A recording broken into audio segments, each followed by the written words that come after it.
Par quoi remplacer votre vieille version de Photoshop? Il y a pas mal de gens qui se posent la question, qui ont des vieux Mac, qui changent leur Mac et voilà, se posent la question de prendre une version de Photoshop plus récente. Parfois, ils ont des versions piratées. Parfois, c'est des vieilles versions qu'ils ont achetées il y a quelques années, mais qui fonctionneront plus sur les nouvelles versions. Et en fait, ce qui se passe, c'est que les nouvelles versions de Photoshop ne peuvent plus s'acheter puisqu'on est obligé de payer un abonnement. Donc ça, c'est un petit peu problématique si vous n'êtes pas une entreprise, puisque ça revient vite extrêmement cher. Vous voyez par exemple ici, pour des licences individuelles, eh bien, il faut payer 10$ par mois pour avoir Photoshop, Lightroom et Photoshop. Donc c'est quand même un coût assez conséquent, surtout que vous allez payer tous les mois, ça ne s'arrêtera jamais.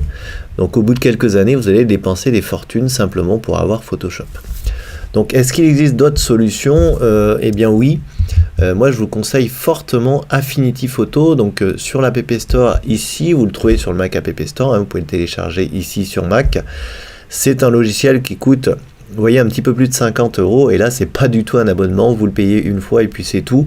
Et en plus, si vous avez plusieurs Macs, vous pourrez l'installer sur tous vos Macs gratuitement, puisque je rappelle que dans le Mac App Store, quand vous achetez un programme, vous pouvez, dans la rubrique achat ici, le retélécharger avec le même Apple ID, puisque si vous avez deux Macs par exemple, eh bien vous n'aurez pas à repayer plusieurs fois le logiciel.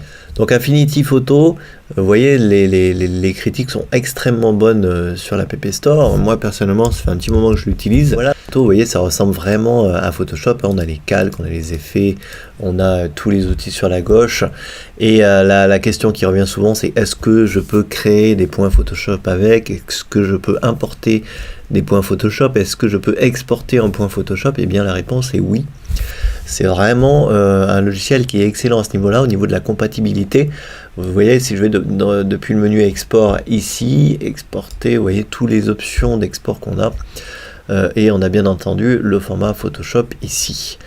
Donc c'est un logiciel qui est excellent, vous pouvez ouvrir vos projets Photoshop avec, même si c'est des vieux projets. Et vous pourrez les partager avec d'autres gens qui utilisent Photoshop également. Donc voilà le logiciel que je vous conseille pour remplacer votre Photoshop. C'est vraiment un concurrent direct à Photoshop, puisqu'on a sur Mac déjà Pixelmator qui était assez sympa, mais qui était quand même loin de rivaliser avec Photoshop. Là, Affinity Photo rivalise vraiment avec Photoshop. C'est un outil extrêmement puissant, professionnel et capable de faire quasiment tout ce que fait Photoshop. Voilà pour la petite astuce du jour, merci de l'avoir suivi comme d'habitude. Si vous avez des questions sur le sujet, n'hésitez pas sous la vidéo dans les commentaires. Et moi je vous dis à demain pour la prochaine.